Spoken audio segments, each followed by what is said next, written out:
Good morning and welcome to my kitchen. Today's recipe, cappuccino flavored cookies. I love having coffee in the morning and then another one in the afternoon. And it's not just to give me some boost or energy or wake me up, but also I do enjoy the flavor of coffee. I have recorded a video with coffee infused cookies, which I really enjoy. And today it's a little bit different. It is cappuccino flavored cookies. So for all of you who love the coffee flavor, well, I'm sure you will enjoy those cookies. Welcome to my kitchen and thank you for watching. For today's cookies, I need 1 cup of all-purpose flour, 3/4 of a teaspoon of baking powder, 7 tablespoons of butter, 2 egg yolks, 1/4 of a cup of sugar, half a cup of cappuccino powder, plus 1 teaspoon of instant coffee dissolved with 1 teaspoon of hot water. And on the end, I will dip my cookies in some sugar before I bake them. In my flour, I put pinch of salt and I will mix dry ingredients first. So flour, sugar, cappuccino powder, baking powder, and then put all the other ingredients together. Egg yolks and that shot of coffee. And just mix it all up. If you ever traveled to Europe, all those little cafes outside, cookies and coffee just go together well. There's so many cafes, sitting places outside when people can enjoy a cup of cappuccino with a cookie, a latte, any kind of coffee with a cookie. Lots of walking around, so you won't have to worry about gaining any weight. And then I will just finish mixing with my hands. And this is the texture of it. Very soft.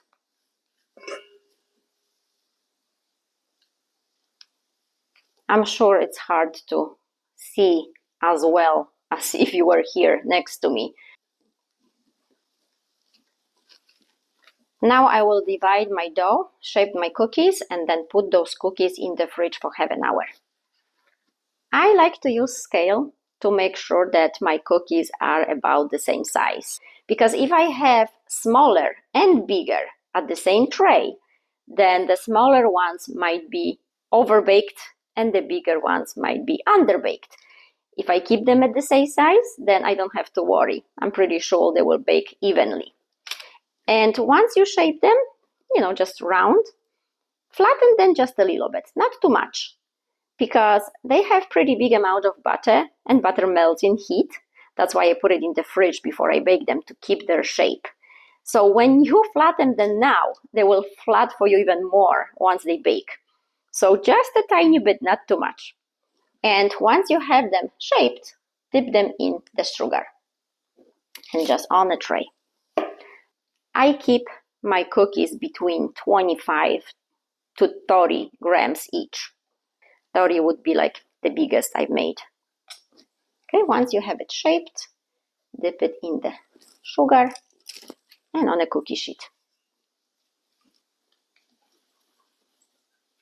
Okay, flatten just a tiny bit, dip it in sugar and on a cookie sheet.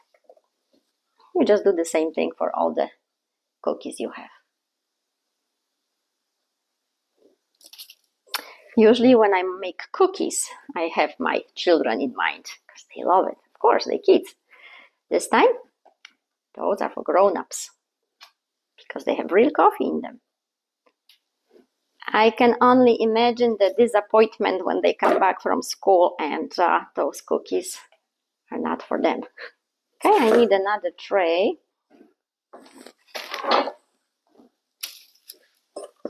So the average weight of those cookies today is about 27, 28 grams. Out of this recipe, if I keep it at that size, I will have 16 cookies. And in the fridge they go now. I will see you in half an hour. Half an hour passed, cookies are cold, my oven is preheated to 350, and it will take about 15 to 18 minutes of baking. For me, it was exactly 16 minutes.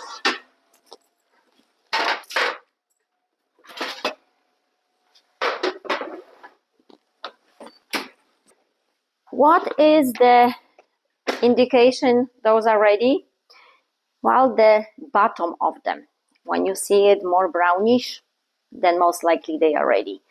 It is very hard to be exact with those cookies as every oven is not created equal, and I've been through 3 of them, and some of them were burning my goodies and some of them were taking forever to bake anything. So not all ovens are created equal. It all depends if they were configured the right way, if they distribute the heat the right way. So I will just come closer with my camera and show you the look and what to pay attention to.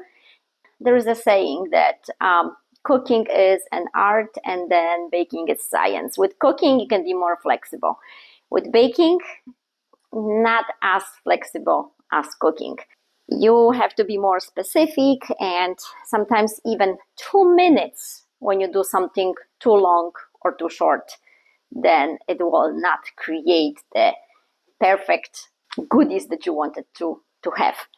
So they should be soft on the inside, crunchy on the outside. And if you bake them a couple times, you will figure out how your oven is and you will know. Now I'm going to wait a few minutes until they cool off and then break one in half to show you and come closer with my camera.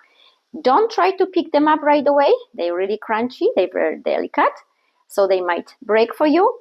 Wait a little bit and then maybe 20 minutes or so when they cooled off, then you can put them in a container or, of course, try them. Thank you again for watching. Smacznego.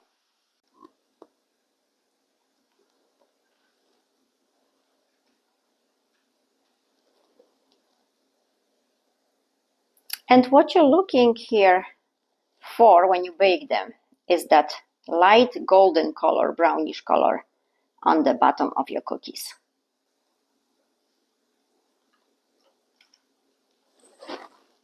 Enjoy those cookies.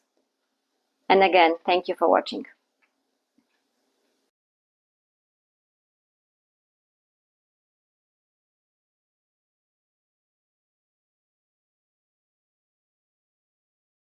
I would like to let you know why I am a big fan of using scale instead of the cups. I do put measurements in cups so it's easier. As you know, I'm from Europe, so everything for me is in grams. And here in United States, any recipes you have is usually in cups. But I want you to pay attention to one thing, so take it as a tip. I learned by mistakes because I've done it before. So I have put together a flour, the same flour, all-purpose flour, into the same measuring cups. Exactly 2 cups in here and exactly 2 cups in here. But I want to measure it using the scale and show you if there is a difference and how much of a difference it can be. So here is the first 2 cups of flour, as you can see, 2 cups. And here is exactly 2 cups. All around, no cheating. And I will turn on, and there's nothing here. My scale, so it's set to 0. Maybe I should show you. So it's set to 0. If you can see. Okay, and I will put the first 2 cups in. And it says it is 248 grams. So now I will take this into a different cup, and it's empty. Put it back. It comes back to 0.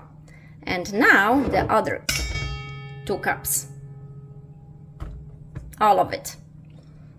And this one is 314. So now you can see that 2 cups are not created equal, right?